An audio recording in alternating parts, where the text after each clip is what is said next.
मेरे कमरे से बाहर रात अभी भी जवान थी। कोठे पर रातें जल्दी नहीं होती थी, इसलिए बाहर अभी भी रोशनियां जल रही थी और महफिल चल रही थी। इस वक्त महफिल का उरूज था, जबकि मैं अपने कमरे में आराम कर रही थी, क्योंकि ना तो मेरा इन महफिलों से कोई काम था और ना ही इन रोशनियों से कोई मतलब था। लेकिन मुझे नहीं पता था कि आज रात के बाद मेरी जिंदगी बदल जाएगी।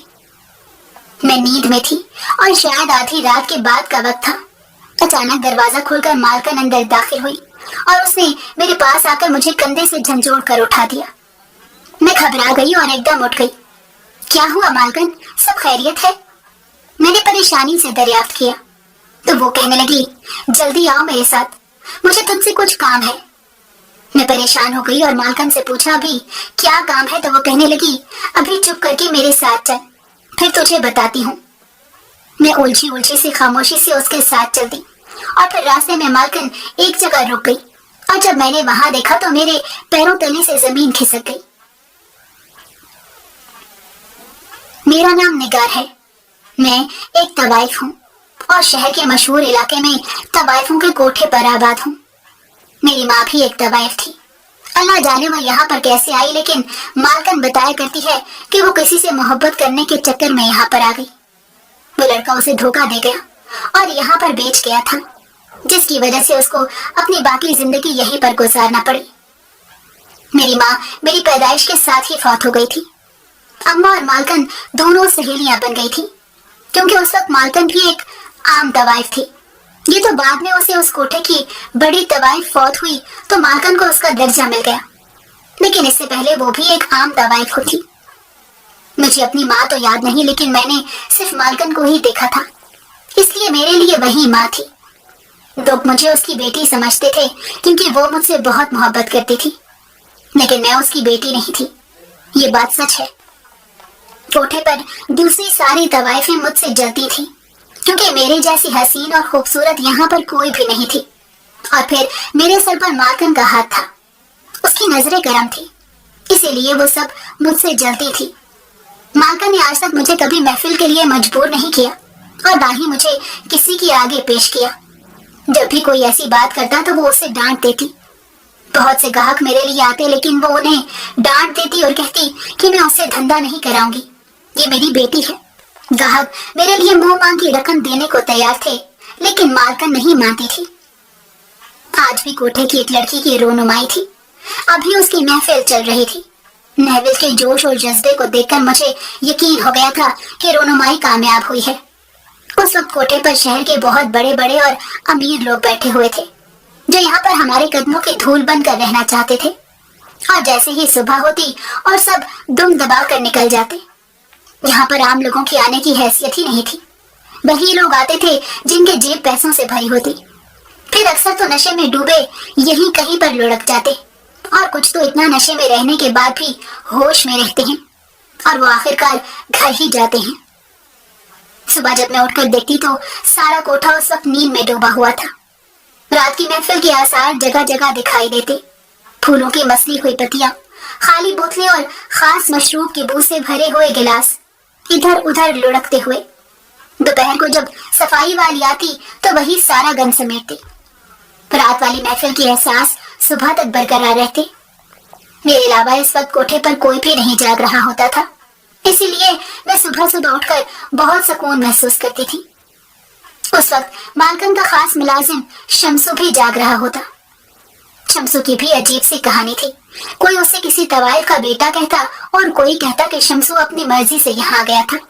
कोई कहता कि वो किसी तवाइफ का आशिक था और जब उसने ये दहलीज पकड़ ली तो उसकी बात छोड़ी ही नहीं। लेकिन किसी को भी असल बात नहीं पता थी। शमसू बुढ़ापे की तरफ माइल इंसान था, लेकिन कोठे पर कोई भी काम उसके बगैर नहीं हो सकता था, क्योंकि नाश्ते से लेकर आने वाले बिल जमा करवाने तक हर बार शमसू आगे आगे होता। मैंने जब भी देखा शमसू किसी न किसी काम में मसरूफ होता। मैंने कभी उसे आराम करते नहीं देखा। वो मेरे सोने के बाद सोता और मेरे उठने से पहले उठ जाता था। अभी भी जब मैं उठकर बाहर आई तो देखा शमसू सामने ही बैठा हुआ है। मुझे देखकर हल्का सा मुस्कुराया और कहने लगा, आओ बिटिया आओ, मैं तुम्हारा इंतजार कर रहा था, सोचा आज इकट्ठे नाश्ता करते हैं। शमसू ने मुझे देखकर खुश दिली से कहा तो मैं भी उसके करीब चली आई और कहा, हाँ शमसू बाबा, ठीक कहते हो, अभी तो सारा कोठा सो रहा है, बस हम दो उल्लू ही जाग रहे हैं। मैंने भी खुश दिली से कहकर जवाब दिया तो वो हंस दिया। हाँ, ये भी तुमने सही कहा, हमारे यहाँ तो रातें जागती हैं और दिन सोते हैं। शमसू के लहजे में अजीब सी टूटे कांच जैसी किस्तियां थी। मैं भी चुप हो रही और फिर अचानक मौजू बदलते हुए शमसू से कहा, चलो बाबा, आज हलवा पूड़ी का नाश्ता करते हैं और साथ लस्सी भी, क्या ख्याल है? मेरी बात सुनकर शमसू भी कहने लगा, ठीक है, मैं अभी जाकर हलवा पूड़ी ले आता हूँ, जब तक तुम मुंह हाथ धो लो। बाबा उसी वक्त उठकर हलवा पूड़ी लेने चला गया, जबकि मेरा दिल न जाने क्यों डूब सा गया। मैं जब भी शमसू बाबा से बात करती मुझे ऐसे ही महसूस होता जैसे कुछ अपनापन हो, मुझे कुछ अजीब सा कनेक्शन उसके साथ महसूस होता, लेकिन मैं ये बात समझ नहीं पाई थी। अभी भी शमसू बाबा के आने तक मैं फ्रेश होकर आ गई और फिर हम दोनों ने बैठकर डट कर नाश्ता किया। शमसू बाबा के पास किस्सों की कमी नहीं थी, एक से बढ़कर एक किस्सा और एक से बढ़कर एक कहानी उसके पास मौजूद होती थी। मैं बहुत शौक से सुनती थी। आज भी शमसू करीब ही कोठे पर मौजूद एक तवाइफ मीना बेगम की कहानी सुना रहा था। मैं बड़े गौर और दिलचस्पी से उसकी कहानी सुन रही थी। शमसू का कहना था कि मीना बेगम जब अपने कोठे पर आई तो उसकी हालत ऐसी थी कि जैसे अब मरी तो तब मरी। एक एक लम्हा उसके ऊपर भारी था। कोठे के ऊपर हर वक्त मौत मंडला रही होती, लेकिन उसने शायद कोठे जैसी दलदल में उतरना था, इसीलिए उसकी जिंदगी बच गई। जिसने उतर कर दोबारा वो उभर नहीं सकती थी। शमसू जब भी किसी कोठे वाले की कहानी सुनाता तो उदास हो जाता। उसके लहजे की उदासी मुझे भी महसूस होती, लेकिन यही दुनिया थी और यही लोग।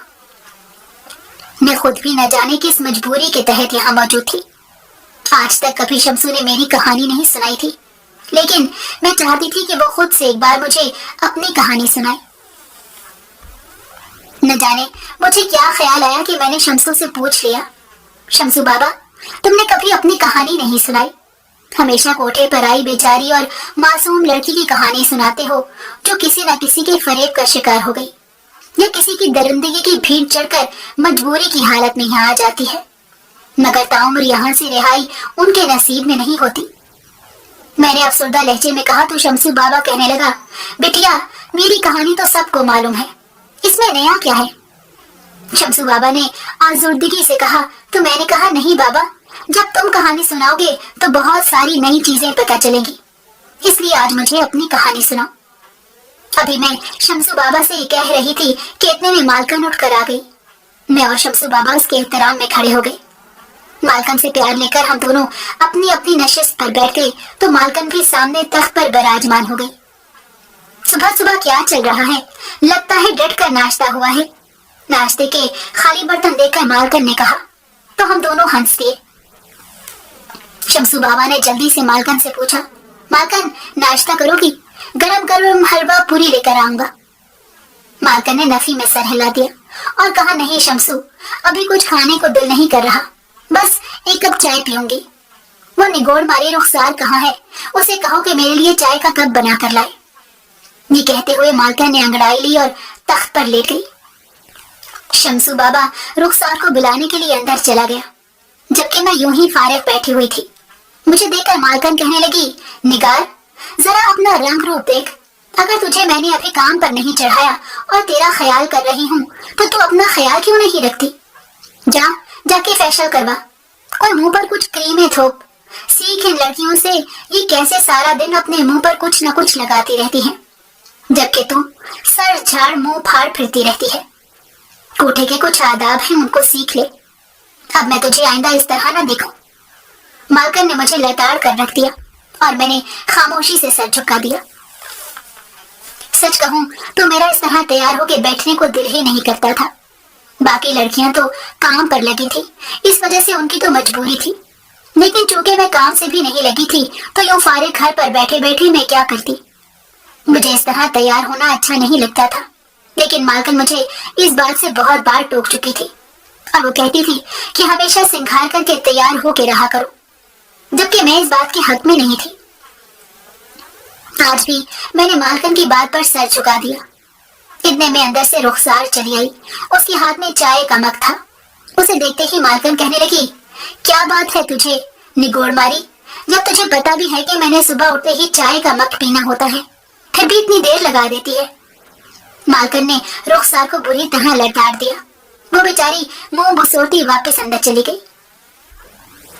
مالکن کا موڈ آج مجھے کچھ زیادہ ہی خراب لگ رہا تھا۔ ویسے تو وہ غصے میں ہی رہتی تھی۔ اس کی وجہ یہ تھی کہ اس کا کہنا تھا کہ اگر میں ایسے نہ رہوں تو لڑکیاں بہت تنگ کریں، اس لیے وہ زیادہ تر غصے میں ہی رہتی۔ لیکن آج کچھ اور ہی بات لگ رہی تھی، اس لیے میں نے مالکن سے پوچھ بھی لیا، مالکن کیا بات ہے؟ آج صبح صبح آپ کا موڈ اتنا خراب کیوں ہے؟ میری بات سن کر مالکن نے گہرا سانس بھرا اور کہنے لگی، بس نگار، تجھے کیا بتاؤں، وہ جو نئی لڑکی آئی ہے اس نے بہت تنگ کیا ہوا ہے۔ میں سمجھا کر اسے تھک گئی ہوں اور یہ تک کہہ دیا ہے کہ اگر تو نے جانا ہے تو میری طرف سے بے شک چلی جائے، لیکن نہ تو وہ یہاں سے جا رہی ہے اور نہ ہی کام پر لگ رہی ہے۔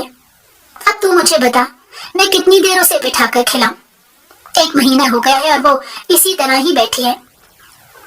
مالکن نے ذرا غصے میں کہا تو میں نے انہیں کہا، آپ ابھی اس کو تھوڑا وقت دے دیں، شاید وہ اپنی زندگی کا فیصلہ آسانی سے کر لے۔ اس وقت نہ جانے اس کے دماغ میں کیا چل رہا ہے، اس لیے بہتر یہی ہے اس کی زندگی کا فیصلہ اس کے اوپر چھوڑ دیتے ہیں۔ میں نے مالکن سے کہا تو وہ ایک ہنکارا بھر کر خاموش ہو گئی۔ سچ کہوں تو مجھے بھی اس لڑکی سے بہت ہمدردی تھی۔ بیچاری بالکل چھوٹی سی تتلی کی طرح سہمی رہتی، نہ جانے کہاں سے آئی تھی، کون اس کو ادھر چھوڑ کر گیا کسی کو کچھ پتا نہیں، صرف مالکن ہی اس کے بارے میں جانتی تھی۔ لیکن آج تک مالکن نے اس کے بارے میں کچھ نہیں بتایا اور وہ خود بھی اپنے بارے میں منہ نہیں کھولتی۔ میں نے 1-2 بار اسے دوستی بھی کرنا چاہی، لیکن اس لڑکی نے مجھ سے زیادہ بات ہی نہیں کی، بلکہ میری بات کا جواب میں وہ چپ کر جاتی۔ کوٹھے پر ایسی ہی لاتعداد کہانیاں بکھری ہوتی ہیں۔ یہاں پر ہر لڑکی کے پیچھے ایک پوری کہانی ہے۔ خود میری بھی نہ جانے کیا کہانی ہے جو مجھے آج تک صحیح طرح سے پتہ ہی نہیں چلی۔ جب یہاں پر فارغ بیٹھ کر تھک گئی تو اندر کمرے میں چلی آئی۔ میرے دن اور رات اسی طرح ہی گزرتے تھے۔ مالکن نے مجھے کسی بھی کام پر نہیں لگایا تھا اور کوٹھے کے کاموں کے لیے ویسے ہی ملازمہ ہے۔ تیار ہونے کا مجھے کوئی خاص شوق نہیں تھا۔ ویسے اکثر لڑکیاں میرے پاس آ جاتی ہیں تو میں کسی کا ہیئر سٹائل بنا دیتی تو کسی کے میک اپ کر دیتی، لیکن خود اپنے لیے میں یہ جتن نہیں کرتی تھی۔ کل نین تارا کی رونمائی ہونی تھی، اسی لیے شام کو جیسے ہی ذرا سا سورج ڈھلا تو نین تارا کے عاشقوں کا تانتا بند گیا اور سارا کوٹھا بھر گیا۔ نین تارا کے عاشق سرے شام ہی کوٹھے پر آ کر بیٹھ گئے تھے اور نین تارا کے انتظار میں اپنی آنکھوں کو بچھائے ہوئے تھے، لیکن نین تارا بھی ان کے شوق کو خوب ہوا دے رہی تھی۔ وہ ویسے تو بالکل تیار تھی، لیکن ابھی وہ محفل سجانے کے لیے تیار نہیں تھی، اسی لیے ان کو بھی انتظار کروا رہی تھی۔ جب عاشقوں کے صبر کا پیمانہ لبریز ہونے لگا تو نین تارا نے اس وقت محفل میں جانے کی حامی بھری۔ مالکن نے بتیاں گل کروا دی، صرف ایک بتی روشن تھی جو نین تارا کے ساتھ ساتھ چلتی ہوئی آتی گئی۔ عاشقوں نے سیٹیاں ماری اور نین تارا کا استقبال کھلے دل سے کیا، اور پھر نین تارا کی ادائیں تھی، جلوے تھے اور ان عاشقوں کے ہاتھوں میں نوٹوں کی گڈیاں تھیں۔ وہ نین تارا کے ایک ایک لٹکے جھٹکے پر 100 نوٹ وار رہے تھے۔ ساری رات کوٹھے پر نین تارا محفل کرتی رہی اور وہ عاشق اپنے مخصوص مشروب کے ساتھ نین تارا کی اداؤں سے لطف اندوز ہوتے رہے۔ آدھی رات کے بعد جا کر کہیں محفل کا اختتام ہوا اور تب تک ان کی جیبیں خالی ہو چکی تھی اور مشروب ختم ہو چکا تھا۔ اس وقت نین تارا کا دور تھا، اگر یہ کہا جائے تو غلط نہیں ہوگا، وہ آئی اور چھا گئی۔ کوٹھے کے علاوہ کوٹھے کے باہر بھی ہر جگہ نین تارا کا چرچا تھا اور مالکن اس کامیابی پر پھولے نہیں سماتی تھی۔ نین تارا کے عاشقوں میں ایک فلم کا ڈائریکٹر بھی تھا۔ اس نے جب نین تارا کی اداؤں کو دیکھا تو فدا ہو گیا اور مالکن کی دہلیز پکڑ لی۔ وہ نین تارا کو فلموں میں لے کر آنا چاہتا تھا۔ وہ چاہتا تھا کہ نین تارا کی رونمائی بڑے پردے پر کرے، جبکہ مالکن نے اس کو انکار کر دیا اور کہنے لگی، آج تک میرے کوٹھے کی کسی لڑکی نے فلم میں کام نہیں کیا۔ اس کی وجہ یہ ہے کہ جب بھی کوئی ڈائریکٹر اسے بڑے شوق سے ہیرا سمجھ کر اپنی فلم میں کاسٹ کر لیتا ہے، لیکن فلم کے فلاپ ہونے کے بعد وہ اسے ٹشو پیپر سمجھ کر پھینک دیتا ہے تو میری بچیاں بری طرح ٹوٹ جاتی ہیں۔ اس طرح ان کا فلمی کیریئر تو تباہ ہوتا ہی ہوتا ہے، ساتھ ہی ساتھ کوٹھے پر بھی ان کی مانگ میں کمی آ جاتی ہے۔ اس لیے میں نے ابھی تہیہ کر لیا تھا کہ اپنی بچیوں کو فلموں میں کام کرنے کے لیے نہیں بھیجوں گی۔ مالکن نے اس کو صاف صاف انکار کر دیا، لیکن وہ بھی اپنے نام کا ایک تھا۔ روز آتا اور مالکن کے گھٹنوں میں بیٹھ جاتا۔ مالکن ایک ادائے بے نیازی سے بیٹھی رہتی، اسے اس کی کوئی پرواہ نہیں تھی۔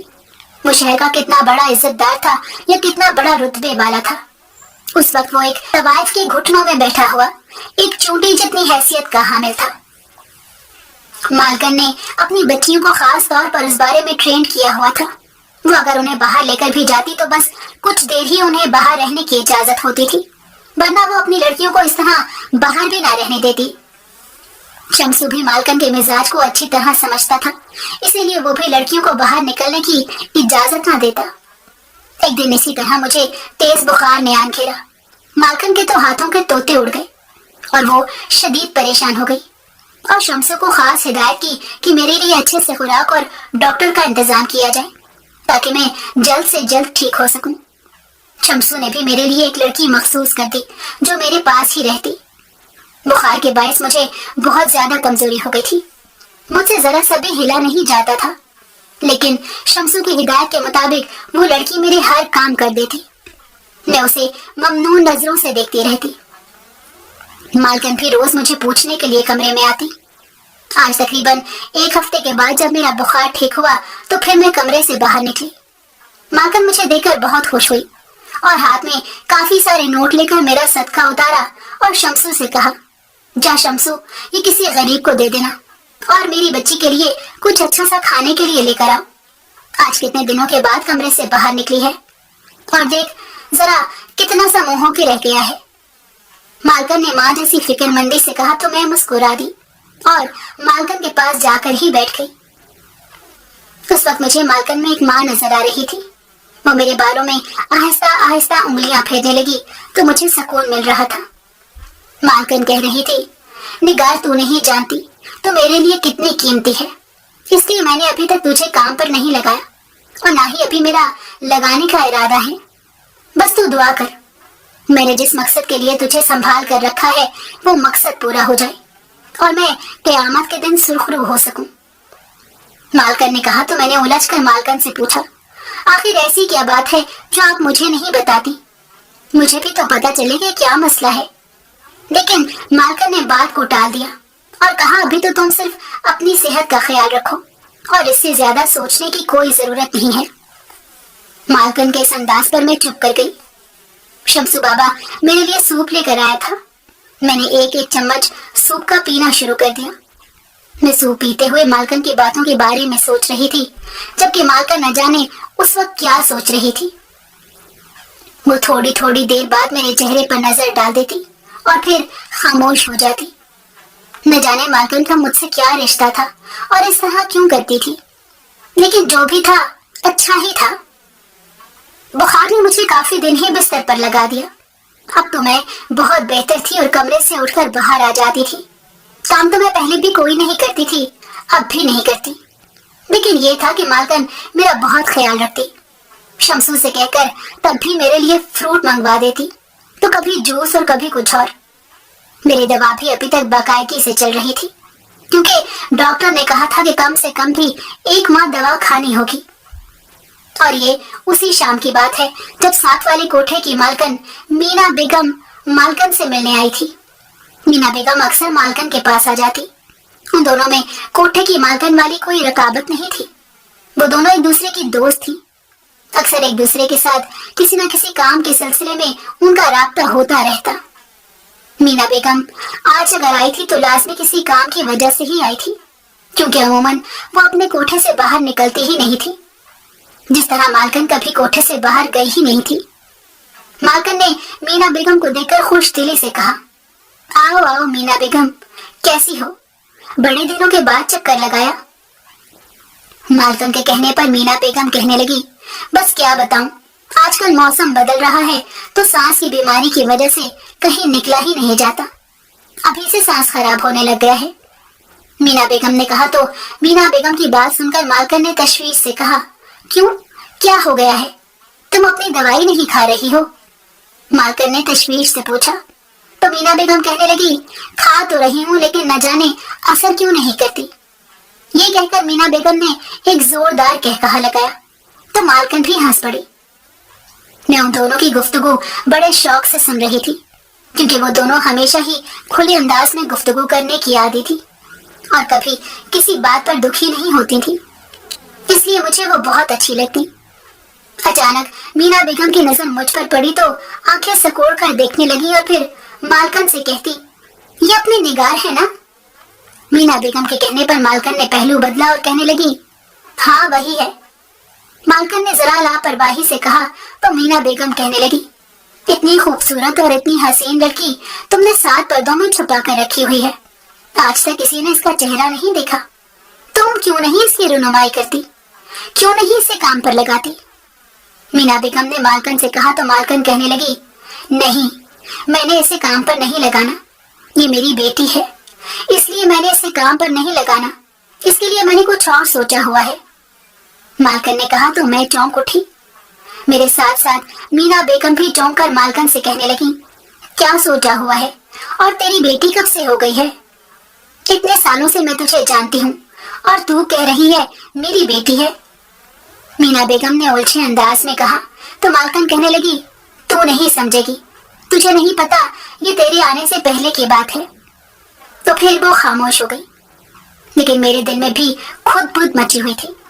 मैं अगर मालकन की बेटी थी तो आज तक मालकन ने मुझे ये बात क्यों नहीं बताई, और अगर मैं उसकी बेटी नहीं थी तो वो सबके सामने मुझे अपनी बेटी क्यों कहती थी?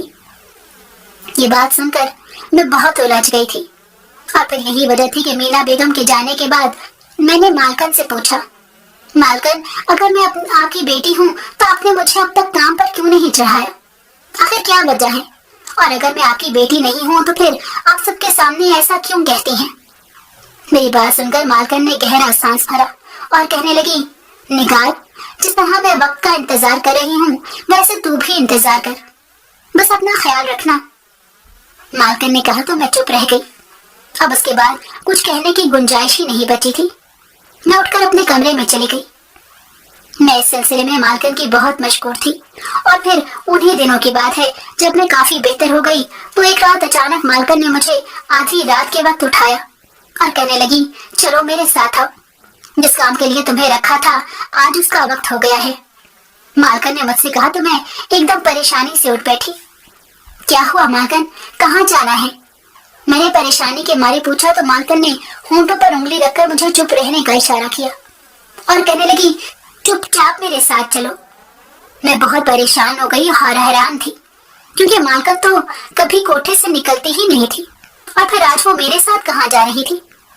मैं उठ खड़ी हुई और जल्दी से चादर ओढ़कर मालकन के साथ आ गई। शमसू बाबा पहले ही नीचे खड़ा था। हम दोनों पैदल ही निकल खड़े हुए। शमसू बाबा भी हमारे साथ था। उस वक्त चूंकि आधी रात से ज्यादा का वक्त हो चुका था तो कोठे सुनसान हो गए थे। कहीं कहीं से मौसीकी की आवाज आ रही थी। मैं तेजी से मालकन के साथ चलती जा रही थी। न जाने हमें कितना चलना था। मैंने मालकन से 1-2 बार पूछा भी कि हम कहाँ जा रहे हैं, लेकिन उसने कोई जवाब नहीं दिया तो मैं भी चुप कर गई। कुछ देर चलते रहने के बाद आगे जाकर हमने एक और मोड़ मुड़ा और उस मोड़ के मुड़ते ही वो रुक गई। मालकन के पीछे मैं भी रुक गई और मैं हैरानी से देखने लगी।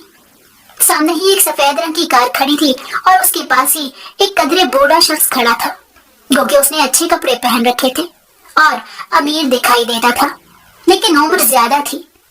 मालकन उसके करीब चली गई और मुझे भी साथ ले गई और उस शख्स से कहने लगी, अपनी अमानत लो और जाओ यहाँ से। उस शख्स ने बड़ी प्यासी निगाहों से मेरी तरफ देखा। मुझे बहुत कोफ्त हुई और मालकन पर गुस्सा भी आया। आज आखिर उसने मुझे भी बेच दिया, मुझे भी धंधे पर लगा दिया। मैं दिल ही दिल में ये सोच रही थी कि इतने में उस शख्स ने मुझे पुकारा और कहा, आओ निगार बेटी, अपने घर चलते हैं। मैं हैरत से शशतर उसे देखती रह गई। आज शमसू बाबा और मालकन के अलावा किसी ने मुझे बेटी पुकारा था और मुझे बहुत अच्छा लगा था। ताहम मैंने उलझी हुई निगाह से मालकन की तरफ देखा तो मालकन ने मुझे आंखों से इशारा करती कहा, जाओ चली जाओ। बस मेरा तुम्हारा साथ यही तक था, अब तुम अपने घर जाओ। मालकन ने मुझसे कहा तो मैं मालकन से लिपट गई और रोने लगी। मालकन ने आज तक मेरा बहुत ख्याल किया था। कोठे की बाकी लड़कियों के बरक्स वो मुझसे ज्यादा मोहब्बत करती और यही वजह थी कि वो बाकी लड़कियां मुझसे जेलस होती रहती। लेकिन अब अचानक ये जो नया पलटा मेरी जिंदगी ने खाया था, मुझे उसकी समझ नहीं आ रही थी। मैं मालकन से पूछना चाहती थी कि ये शख्स कौन है, मुझे कहाँ लेकर जा रहा है और मुझे कब तक वहां रहना होगा। लेकिन सब सवालों के जवाब मालकन के पास हैं और इस वक्त ना तो मैं सवाल पूछ सकती थी और ना ही मालकन जवाब दे सकती थी। इसलिए मैंने नम आंखों के साथ मालकन को अलविदा कहकर गाड़ी में बैठ गई। वो शख्स भी मेरे बराबर आकर बैठ गया और ड्राइवर को गाड़ी चलाने का कह दिया। कोठे की जिंदगी, मालकन और शमसू बाबा सब पीछे रह गए। कोठे की महफिलें और घुंघरुओं की झनकार, मैं सब कुछ छोड़ आई और अब एक नई जिंदगी की तरफ जा रही थी। न जाने उस जिंदगी में आगे मेरे साथ क्या होने वाला था। मेरे दिल में बहुत सारे सवाल और बहुत सारे अंदेशे थे। न जाने ये शख्स कौन था, मालकन ने मुझे इसके साथ क्यों भेज दिया, आखिर क्या वजह थी। मैं कभी कार से बाहर देखती तो कभी कार के अंदर नजर घुमाती। मुझे कुछ समझ नहीं आ रही थी मेरे साथ क्या होने वाला है। हाथों की उंगलियों को मरोड़ती और परेशानी से बार बार चादर को दुरुस्त करती, लेकिन उस शख्स से ये पूछने की हिम्मत नहीं हो रही थी कि वो मेरा कौन है। तकरीबन आधे घंटे की ड्राइव के बाद गाड़ी एक हवेली नुमा घर के आगे रुकी। यूं तो ये घर पुरानी तर्ज का बना हुआ था, लेकिन उसको जमाने के तकाजों के मुताबिक जिद्दत बख्श दी गई थी, इसलिए आंखों को बहुत अच्छा लग रहा था। क्योंकि अभी रात का ही वक्त था, घर के बाहर तो रोशनियां जल रही थी, इसलिए घर बहुत खूबसूरत लग रहा था। गाड़ी घर के अंदर ही आ गई और वो शख्स उतरा। दूसरी तरफ से आकर दरवाजा खोला और मुझे भी उतरने का कहा। मैं खौफजदा होती हुई नीचे उतर आई और उस शख्स के पीछे पीछे चलने लगी जो अब घर के अंदर दाखिल हो रहा था। ड्राइवर बाहर ही रह गया था। मुझे मालूम नहीं था कि इस वक्त घर पर कौन कौन होगा और कोई होगा भी कि नहीं। टीवी लाउंज में पहुंचकर उस शख्स ने मुझसे कहा, बेटा मैं जानता हूँ तुम्हारे दिल में बहुत सारे सवाल होंगे, तुम इस वक्त बहुत परेशान हो, लेकिन वादा करता हूँ तुम्हारे हर सवाल का जवाब ईमानदारी और सुकून से दूंगा। इसलिए अभी तुम जाकर अपने कमरे में आराम करो, कल बैठकर बात करेंगे। उस शख्स ने कहा तो मैंने उसकी तरफ देखा और फिर जिससे वो मेरा सवाल समझ गया। उस सीढ़ियों से ऊपर जाकर दाएं तरफ पहला कमरा तुम्हारा है। मैंने समझकर सर हिला दिया और सीढ़ियां चढ़ते ऊपर कमरे में आ गई। कमरे में दाखिल होकर मैंने दरवाजा अंदर से लॉक कर दिया और बेड पर गिर सी गई और गहरे गहरे सांस लेने लगी। ये कमरा खूबसूरत सजा हुआ था, हर चीज से इमारत की झलक नजर आती थी। मैं कमरे की चीजों को बहुत देख रही थी और सोच रही थी न जाने उस शख्स से मुझसे क्या कहना है। यहाँ आते ही मुझे मालकन बहुत याद आई, शमसू बाबा याद आया।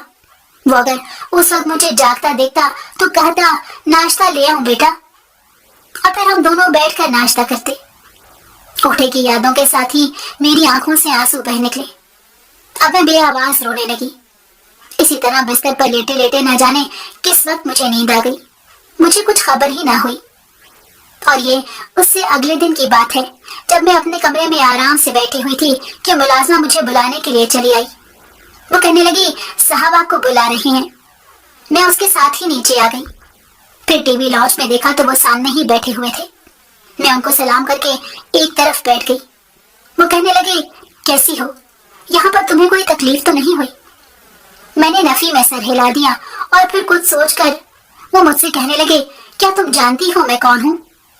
मैंने फिर नफी में सर हिला दिया तो वो चंद गहरी सांसें भरकर उठ खड़े हुए और फिर मुझे कहने लगे, निगार, मैं तुम्हारा बाप हूँ। उनके इस इंकशाफ ने एकदम मुझे हिला कर रख दिया और मैंने तेजी से उनकी तरफ देखा। वो मुझसे नजरें चुरा गए और कहने लगे, हाँ ये सच है, मैं तुम्हारा बाप हूँ। मेरी आंखों में बेयकीनी उतर आई। आज से तकरीबन 22 साल पहले मैंने तुम्हारी माँ के साथ निकाह किया था।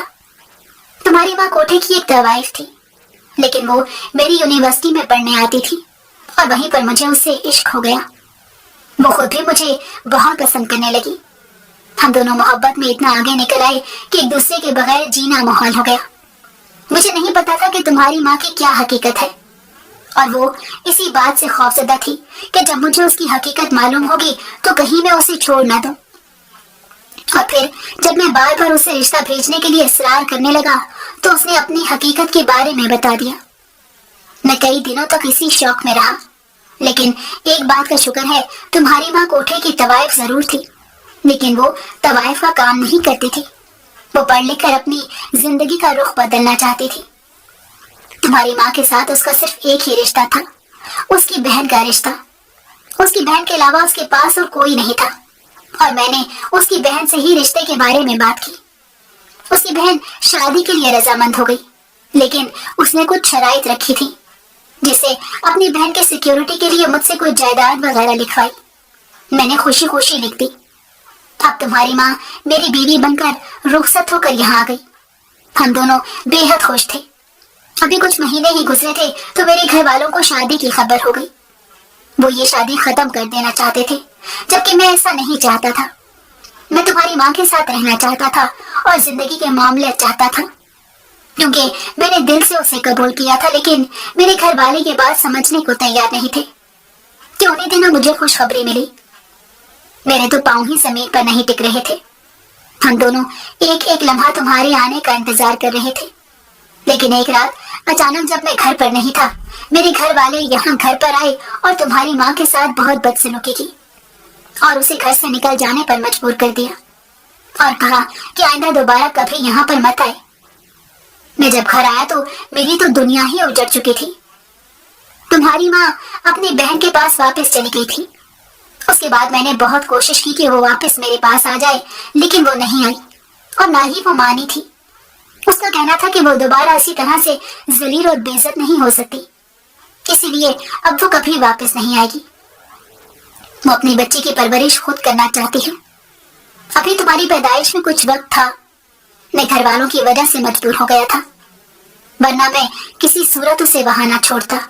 और फिर जब तुम पैदा हुई तो मैं तुम्हें देखने के लिए गया, लेकिन तुम्हारी माँ ने मुझे देखने नहीं दिया। तुम्हारी माँ की बहन ने उस वक्त इस मामले में मेरा बहुत साथ दिया। उसका कहना था कि वो भी जज्बाती हो रही है और वक्ती फैसला ले रही है, कुछ अरसे बाद खुद ही ठीक हो जाएगी। लेकिन न जाने तुम्हारी पैदाइश के साथ तुम्हारी माँ के अंदर कैसी पेचीदगी हुई कि तुम्हारी पैदाइश के एक हफ्ते बाद ही उसका इंतकाल हो गया। मैं बहुत रोया था। मैं फूट फूट कर रोता रहा और कई महीनों तक मैं इस सदमे से नहीं निकल सका। मुझे तो तुम्हारा ख्याल भी भूल गया था। मैं बस तुम्हारी माँ के सदमे में रहा और फिर मैं यहाँ से बाहर चला गया। यहाँ से बाहर जाकर मैंने वहाँ की दुनिया में खुद को गुम कर लिया। लेकिन कुछ महीने पहले मेरे इस घर के पते पर एक खत आता है जिसने मुझे वापस आने पर मजबूर कर दिया। उन्होंने अभी इतना ही कहा था कि मैं चौंक उठी। कैसा खत? किसने भेजा था वो?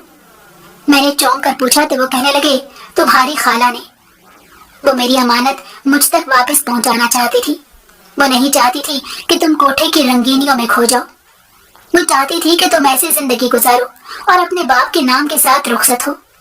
इसीलिए उसने मुझे खत लिखकर बुलवाया था और आज इस वक्त तुम्हें मेरे साथ भेज दिया। उन्होंने कहा तो मैंने हैरत से पूछा, तो क्या मालकन मेरी खाला है, मेरी माँ की सगी बहन? मैंने हैरत से पूछा तो उन्होंने इस बात में सर हिला दिया। मुझे मालकन पर टूट कर प्यार आया। मालकन ने कैसे मेरी हिफाजत की थी कि हर बुरी नजर से मुझे महफूज रखा था। मैं अपने पापा के साथ ही रहने लगी थी और दोबारा मैंने कॉलेज में एडमिशन ले लिया था। पापा मेरा बहुत ज्यादा ख्याल रखते थे, मुझसे बहुत मोहब्बत करते। मेरे जितने भी रिश्तेदार थे वो दूसरे शहरों और गांव में आबाद थे। पापा मुझे वहां पर नहीं लेकर गए और मैं खुद भी नहीं जाना चाहती थी, क्योंकि जिन्होंने मेरी माँ को कबूल नहीं किया फिर वो मुझे कैसे कबूल करेंगे। यही सोचकर मैं वहां नहीं जाती। पापा के पास आए हुए मुझे 6 माह का अरसा गुजर चुका था और एक दिन मुझे मालकन की याद बुरी तरह से आई।